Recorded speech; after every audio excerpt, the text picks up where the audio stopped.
Hello, my dear students. Welcome you all to my YouTube channel M. Ahmad Study Circle. This is the part 2 of the chapter Adolf from Ratnasagar Focus English Class 8. इससे पहले मैंने इस chapter के part 1 वाले video को upload कर दिया है। तो अगर आपने पार्ट 1 वाले वीडियो को नहीं देखा है तो उस वीडियो का लिंक मैंने इसी वीडियो के डिस्क्रिप्शन बॉक्स में दे दिया है। तो पहले आप उस वीडियो को देख लीजिए, फिर उसके बाद आप इस वीडियो को देखिएगा ताकि आपका कॉन्सेप्ट क्लियर हो सके। पार्ट 1 वाले वीडियो के एंड में हमने देखा था कि नैरेटर की जो माँ है वो कहती है yes and it will die now, कि हाँ अब यह मर जाएगा।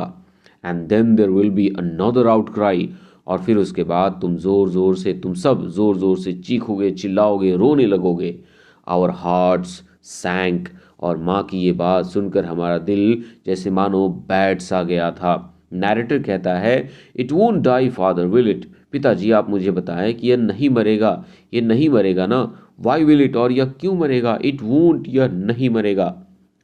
I should think not said my father, narrator कहता है कि मेरे फादर ने कहा कि मुझे तो लगता है कि इसे नहीं मरना चाहिए या ये नहीं मरेगा। You know well enough it will, तभी मेरी माँ जो है वो कहती है कि आप अच्छे से जानते हैं कि यह मर जाएगा। Haven't we had it all before said my mother, मेरी माँ ने कहा कि क्या आप नहीं जानते कि हमारे पास भी पहले एक खरगोश हुआ करता था जो मर गया था। They don't always die replied my father testily, testily means angrily. तो मेरे फादर इस बार मेरी माँ की बात को सुनकर गुस्सा हो जाते हैं और वो गुस्सा होकर कहते हैं कि तुम्हें क्या लगता है कि वो हर बार मर जाएंगे। नहीं, वो हर बार नहीं मरते हैं। But my mother reminded him of other little wild animals he had brought, लेकिन तभी मेरी माँ ने मेरे पिताजी को उन दूसरे जंगली जानवरों के बारे में याद दिलाया जिनको वो घर लेकर आए थे। Which had sulked and refuse to live, और उन जंगली जानवरों ने घर पे रहने से मना कर दिया था और वो काफ़ी चिड़चिड़े और फ्रस्ट्रेटेड हो गए थे। वो जंगली जानवर घर में रहना नहीं चाहते थे। And brought storms of tears and trouble into our household, और उन जंगली जानवरों की वजह से हमारे घर में मानो कि आंसुओं का एक तूफान आ गया था। मतलब उन्होंने हमें बहुत ही ज़्यादा परेशान किया था, बहुत ही ज़्यादा तबाह कर दिया था। ट्रबल फेल ऑन अस, और एक बार फिर से हमारे ऊपर मुसीबत गिर पड़ी थी कि फादर जो है वो एक जंगली खरगोश को, एक लावारिस खरगोश के बच्चे को उठाकर घर ले आए थे। The little rabbit sat on our lap, ये छोटा सा जो खरगोश था अभी वो हमारे गोद में बैठा हुआ था।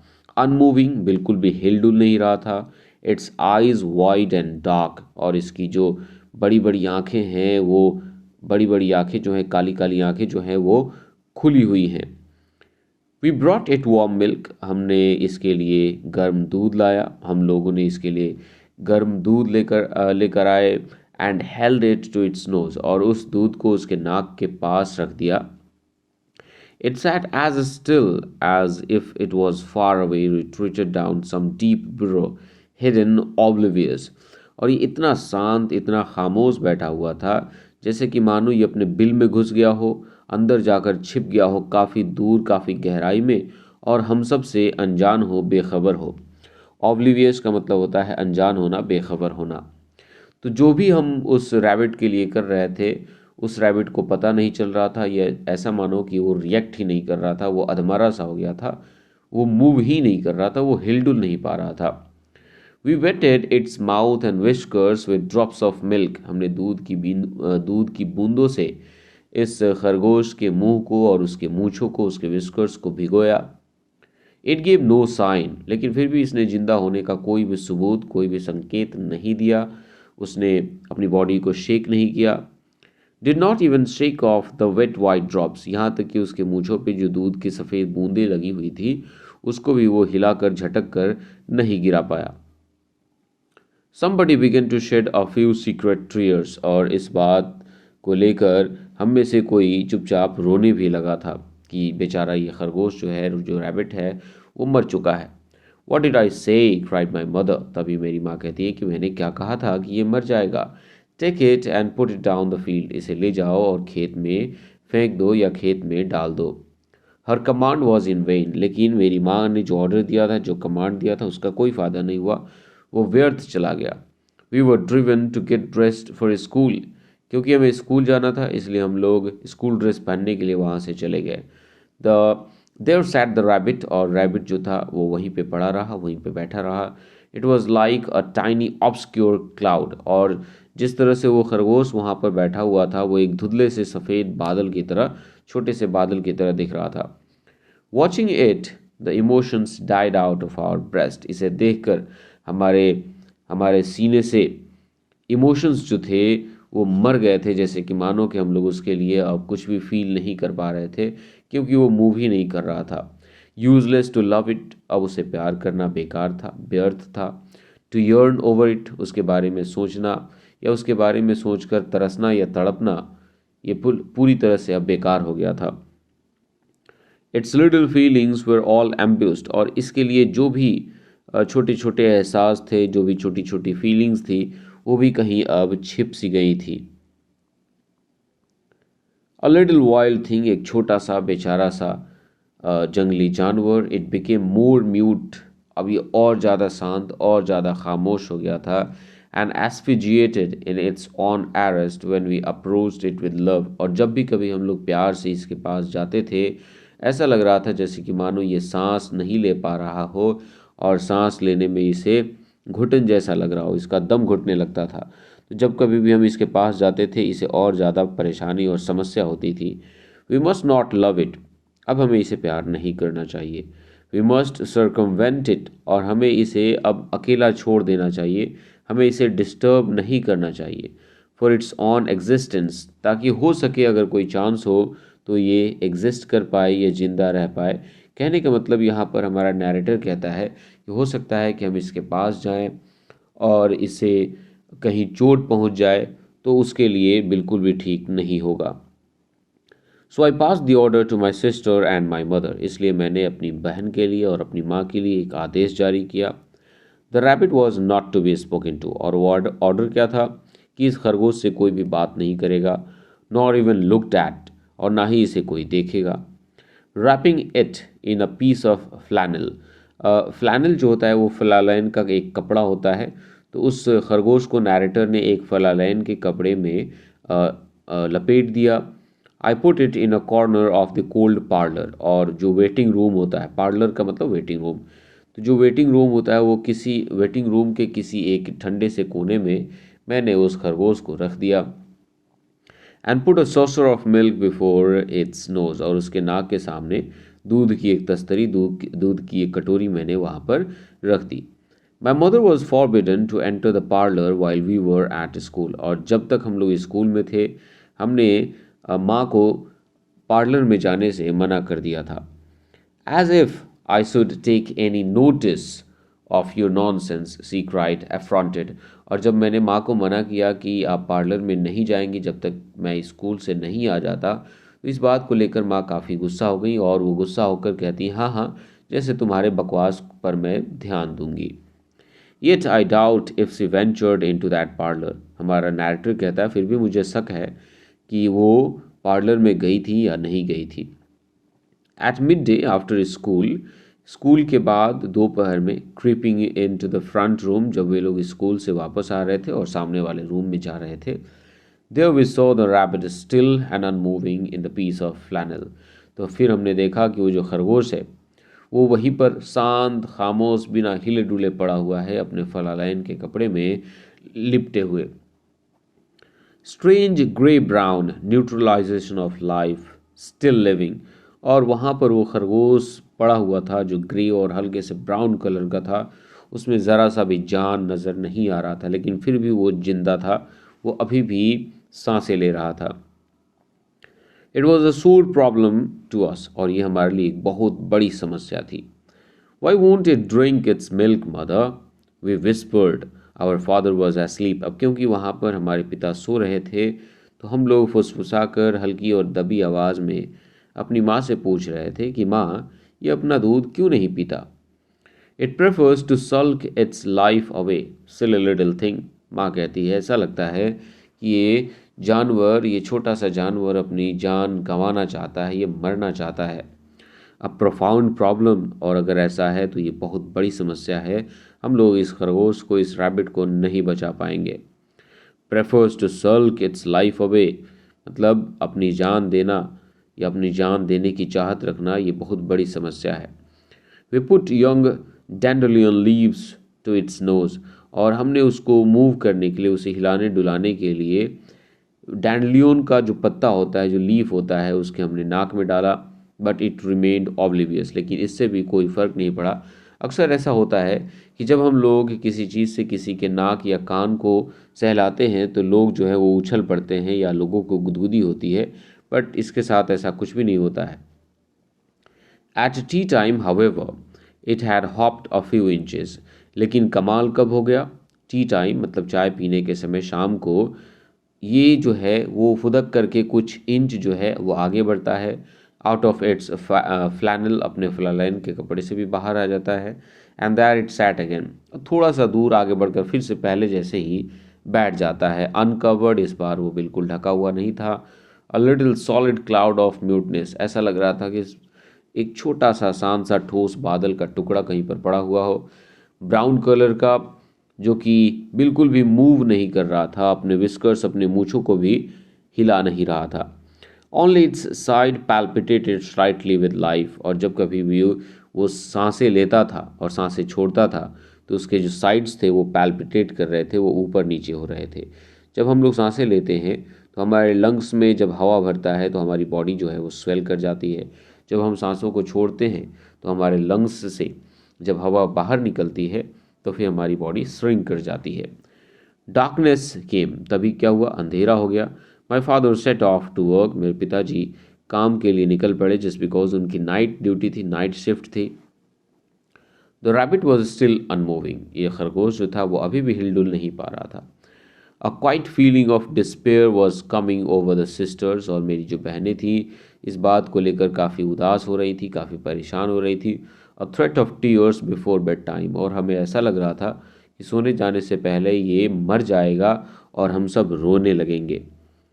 Clouds of my mother's anger gathered, और उसी समय मेरी माँ का जो गुस्सा था वो भी फट गया। मेरी माँ भी काफ़ी ज़्यादा गुस्सा हो गई। As she muttered against my father's wantonness, तो क्या वेंटोनेस का मतलब होता है इररिस्पॉन्सिबल बिहेवियर, या जिसको हम लोग कहते हैं लापरवाही या गैर जिम्मेदाराना व्यवहार।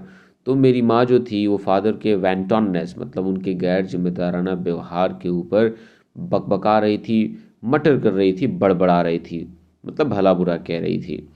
और मेरे फादर का गैर जिम्मेदाराना व्यवहार क्या था कि वो बिना जाने बिना पूछे एक जंगली खरगोश को रास्ते से उठाकर घर ले आए थे, जो कि अब मरने वाला था। Once more the rabbit was wrapped in the old pit singlet. Pit singlet जो होता है वो एक वेस्ट होता है, एक बनियान की तरह होता है, जिसकी जो बाहीं होती है, जिसका जो स्लीव होता है वो छोटा होता है। और यही पिट सिंगलेट जो है वो नैरेटर का फादर कोयले के खान में पहना करता था। तो ये जो है पिट सिंगलेट काफ़ी पुराना हो गया था और इसी में उस खरगोश को दोबारा नैरेटर के द्वारा लपेट दिया जाता है। But now it was carried into the scullery, लेकिन इस बार उसे पार्लर में नहीं रखा जाता है, उसे स्कलरी मतलब किचन या बर्तन जहाँ पे रखे जाते हैं वहाँ पर ले जाकर रख दिया जाता है। And put under the copper fire place, और वहाँ पर एक कॉपर का बना हुआ एक चूल्हा होता है, उसके अंदर नैरेटर उसे रख देता है, so that it might imagine itself inside a burrow, ताकि वो खरगोश अपने आप को इमेजिन कर सके कि वो एक बिल के अंदर छुपा हुआ है, जो कि खरगोश का नेचुरल हैबिटेट भी होता है। The saucers were placed about 4 or 5 here and there, और जहाँ पर उसे रखा गया था उस कॉपर फायर प्लेस के, उसके चारों तरफ 4 या 5 बर्तनों को फर्श पे रख दिया जाता है, so that if the little creature should chance to hop abroad it could not fail to come upon some food. और ये 4-5 प्लेट जो रखे जाते हैं उसमें खाने के लिए चीज़ें होती हैं, और इसको इसलिए रखा जाता है कि अगर मान लीजिए ये जो खरगोश है उसको होश आता है और वहाँ से वो भागता है, तो इन चारों पांचों में से किसी एक बर्तन में पड़े हुए फूड को वो क्या कर ले, खा ले, जिससे कि उसको हल्की सी एनर्जी मिल सके। After this my mother was allowed to take from the scullery what she wanted, फिर उसके बाद हमने अपनी माँ को अलाउ किया कि उसे स्कलरी से जो भी चीज़ें लेना है वो ले ले। And then she was forbidden to open the door, फिर उसके बाद स्कलरी के दरवाजे को बंद कर दिया गया और माँ को मना कर दिया गया कि अब वो स्कलरी के दरवाजे को जब तक न कहा जाए नहीं खोलेगी। When morning came and it was light, और जब सुबह हुई और चारों तरफ रोशनी हुई, I went downstairs, तो मैं सीढ़ियों से नीचे गया। Opening the scullery door, मैंने स्कलरी के दरवाजे को खोला। I heard a slight scuffle, तभी मुझे हल्का सा शोर का आवाज़ सुनाई दिया। हल्का सा मैंने शोर सुना। देखो, स्कफल का मतलब धक्का मुक्का हाथापाई होता है। ये मैंने इस तरह की आवाज़ें सुनी। Then I saw dabbles of milk all over the floor, फिर मैंने देखा कि दूध के जो छींटे थे वो चारों तरफ फ्लोर पे पड़े हुए थे। एंड टाइनी रैबिट ड्रॉपिंग्स हम लोग रैबिट के पॉटी को कहते हैं, जो बकरियों के जो पॉटी होते हैं, जो कि छोटे छोटे दाने या गोलियों की तरह होते हैं, जिसको हमारे यहाँ लेढ़ी भी बोला जाता है, बिल्कुल उसी तरह से रैबिट के ड्रॉपिंग्स होते हैं। तो मैंने सॉसर्स में, बर्तनों में खरगोश की पॉटी, उसके ड्रॉपिंग्स भी मुझे कुछ मिले। एंड देयर द मिसक्रिएंट, और ये रहा वो बदमाश खरगोश जो कि अब हमारे नैरेटर को दिख रहा था। The tips of his ears showing behind a pair of boots, और जैसे ही नैरेटर कमरे में एंटर करता है तो जो खरगोश होता है वहाँ पर एक जूते की एक जोड़ी रखी होती है, तो उसी जूते की जोड़ी के पीछे जाकर छिप जाता है जहाँ से उसका कान उसे दिख रहा है। I peeped at him, narrator कहता है कि मैंने जाकर उसे देखा, उसे झांका। He sat bright eyed and askance, उसकी चमकदार आंखें शाइन कर रही थी और वो काफ़ी घबराया हुआ लग रहा था। ट्विचिंग हिज नोज, अपनी नाक को क्या कर रहा था, हिला रहा था, ट्विच कर रहा था। And looking at me while not looking at me, और मेरी तरफ ना देखते हुए भी मेरी तरफ देख रहा था। He was alive, very much alive, वो जिंदा था, काफ़ी अच्छे से जिंदा था, बहुत ज़्यादा जिंदा था। But still we were afraid to trespass much on his confidence, लेकिन अभी भी फिर भी हम लोग उसके पास जाने से डर रहे थे, क्योंकि हमें ये डर था कि हो सकता है कि हमारी वजह से उसे तकलीफ़ हो, परेशानी हो, या कहीं चोट लग जाए और उसे नुकसान पहुंच जाए। Father, my father was arrested at the door, father the rabbits alive. अब जो नैरेटर होता है वो बहुत ही ज़्यादा खुश हो जाता है, वो कहता है पिताजी, और वो देखता है कि उसके पिताजी जो थे वो दरवाजे पे ही रुके हुए थे। वो कहता है कि पिताजी, ये खरगोश जो है वो जिंदा है। I told you it would live, said my father, मेरे पिता ने कहा कि हाँ हाँ, मैंने तुम्हें कहा था ना कि ये जिंदा रहेगा। बाय इवनिंग हाउएवर, शाम तक हालांकि, the little creature was tame, quite tame, तो शाम तक लगभग सभी लोगों ने उस छोटे से प्राणी, उस छोटे से खरगोश को कंट्रोल कर लिया, उसे पालतू बना लिया। He was Christian Adolf, Christian का मतलब होता है नाम रखना, और उस लिटिल रैबिट का नाम क्या रखा गया, एडोल्फ। और यहीं से हमें इस चैप्टर का टाइटल मिलता है, Adolf. We were enchanted by him, और हम लोग उससे काफ़ी ज़्यादा खुश थे। He was an unmixed delight, वो एक ऐसा मज़ा था, वो एक ऐसा डिलाइट था जो कि और कहीं मिलने वाला नहीं था। We decided he was too small to live in a hutch, और हमने तय किया कि वो अभी बहुत छोटा है पिंजरे में रहने के लिए, इसलिए उसे पिंजरे में नहीं रखा जा सकता। He must live at large in the house, उसे घर में बिल्कुल आज़ाद और स्वतंत्र रहना चाहिए। लिविंग एट लार्ज का मतलब होता है स्वतंत्र रहना, living freely. My mother protested, इस बात को सुनकर मेरी माँ ने विरोध किया कि नहीं, ये खरगोश घर में चारों तरफ घूमता हुआ रहेगा और काफ़ी परेशान करेगा, इसे खुला नहीं छोड़ा जाना चाहिए। बट इन वेन, लेकिन माँ के इस विरोध का कोई फ़ायदा नहीं हुआ। ही वॉज सो टाइनी, वो बहुत ही छोटा था। So we had him upstairs, इसलिए हम लोग उसे सीढ़ियों से लेकर ऊपर गए। And he dropped his tiny pills on the bed and we were enchanted, और हम लोग जब ऊपर अपने बेडरूम में उसे ले गए तो हमने देखा कि वहाँ पर वो पॉटी कर देता है, वो छोटे छोटे अपने जो पिल्स होते हैं पॉटी के, वो बेड पे चारों तरफ गिरा देता है, और इससे हमें कहीं ना कहीं एक आनंद भी प्राप्त होता है। मतलब ये लोग काफ़ी मज़े करते हैं उस एडोल्फ के साथ, उस रैबिट के साथ। Adolf made himself instantly at home, Adolf ने काफ़ी जल्दी अपने आप को घर पे कंफर्टेबल कर लिया। He had the run of the house, उसके पास आज़ादी थी कि वो घर में कहीं पर भी आ जा सकता था। And was perfectly happy with his tunnels and his holes behind the furniture, और हमारे घरों में जो फर्नीचर्स रखे गए थे, जहाँ पर होल्स एंड टनल्स थी, तो उन होल्स और टनल्स को लेकर वो बहुत ही ज़्यादा खुश था। We loved him to take meals with us, और हमें बहुत अच्छा लगता था कि जब वो हमारे साथ बैठकर खाना खाता था। He would sit on the table humping his back, वो टेबल पर अपने पीठ को, अपने बैक को चिपका कर बैठ जाता था। सिपिंग हिज मिल्क, अपने दूध पीता था। शेकिंग हिज विस्कर्स, अपने मूँछों को हिलाता था। एंड हिज टिंडर ईयर्स, अपने कोमल कोमल कानों को हिलाता था। Hopping off and hobbling back to his saucer, अपने प्लेट के पास से फुदक फुदक कर दूर जाता था और फुदक कर वापस आ जाता था। With an air of supreme unconcern, और उसको इस बात की ज़रा सी भी चिंता नहीं थी कि उसके इस उछल कूद से चीज़ें टूट फूट सकती हैं। सडनली ही वॉज अलर्ट, और वो अचानक से अलर्ट हो जाता था कभी कभी। ही हॉबल्ड अ फ्यू टाइनी पेसेस, वो धीरे धीरे फुदक करके कुछ कदम आगे बढ़ता था। And reared himself off inquisitively at the sugar bowl, और बड़ी ही जिज्ञासा, बड़ी ही आराम से वो एक सुगर बॉल, एक चीनी की कटोरी के पास पहुंच जाता।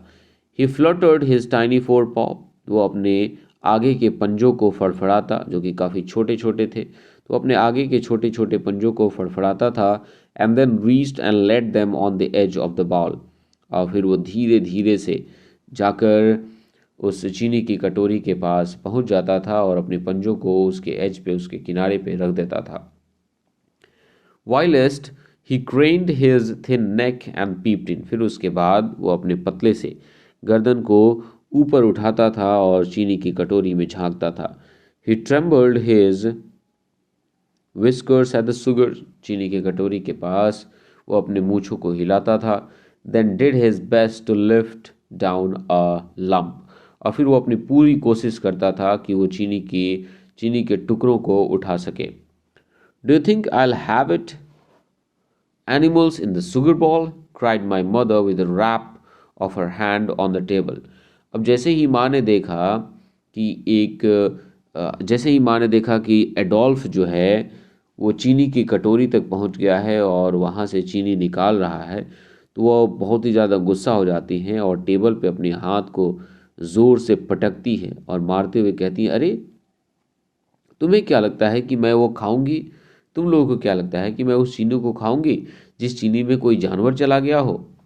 This is so delighted this so delighted the electric Adolf that he flung his hind quarters and knocked over a cup. अब माँ के हाथ को टेबल पर मारने से एडोल्फ जो है वो काफ़ी इलेक्ट्रिक कहने के मतलब काफ़ी उसमें एनर्जी है।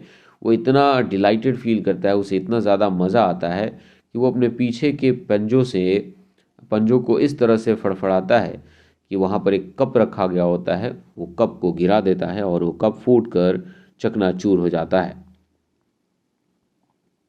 आपको दिख रहा होगा यहाँ पर ये एडोल्फ है और यहाँ पर ये चीनी के टुकड़ों को निहार रहा है, देख रहा है। He continue to take tea with us, और वो लगातार हमारे साथ चाय पीता रहा। He rather liked warm tea, उसे गर्म चाय ज़्यादा पसंद था। एंड ही लव्ड शुगर, चीनी तो उसे बहुत ज़्यादा पसंद था। हैविंग निवल्ड अ लम्प, हल्की सी चीनी खाने के बाद he would turn to the butter, वो कहाँ जाता था? बटर के पास जाता था। There he was shooed off by our mother, लेकिन वहाँ पर मेरी माँ जो थी, हमारी जो माँ थी, वो उसको शू शू शू करके भगा देती थी। बटर में हाथ नहीं डालने देती थी, बटर में उसे नहीं जाने देती थी। He soon learn to treat her shooing with indifference, और एडोल्फ ने बहुत ही जल्द माँ के इस तरह से भगाए जाने को काफ़ी अच्छे तरीके से हैंडल करना सीख लिया। तो यहाँ पर ये जो चैप्टर है एडोल्फ, वो कंप्लीट हो जाता है।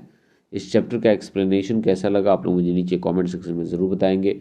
हाँ, पार्ट 1 मैंने आज से काफ़ी समय पहले डाला था और पार्ट 2 डालने में मुझे काफ़ी लेट हो गया क्योंकि इसका जो PDF था वो कहीं ना कहीं मिसिंग हो गया था, इसलिए मैं पार्ट 2 नहीं डाल पा रहा था। ओके, तो कुछ वर्ड मीनिंग्स है जिन्हें हम देख लेते हैं। यहाँ पर ब्लैक, जैसे कि ब्लैक आप समझ ही रहे हैं, his face turn black because of working in a coal mine. Then night met morning face to face, ये सारी चीज़ें आई थिंक हमने पार्ट 1 में डिस्कस कर लिया। यहाँ से हमें डिस्कस करना है। स्कल्ड्री का मतलब होता है small room next to the kitchen for washing and other household task. A maid thing means a non living object, Testily means irritably or annoyingly. Obscured cloud means unclear object or thing. Ambushed means hidden. Asphyxiated in its own arrest का मतलब होता है was unable to breathe properly because it refused to move and open up. Circumvent का मतलब होता है avoid or stay away from something. Neutralization of life means negation or absence of life, as if the rabbit seemed to pretend that it was a non-living thing. Wantonness means irresponsible behavior. Pit singlet it is a kind of vest with the short sleeves that the narrator's father wore while working in the coal mine. Askance means suspiciously. Trespass much on his confidence means do something that might hurt him. Arrested means stopped. Christian means named. And had the run of the house means had the freedom to go anywhere in the house. And electric means full of energy.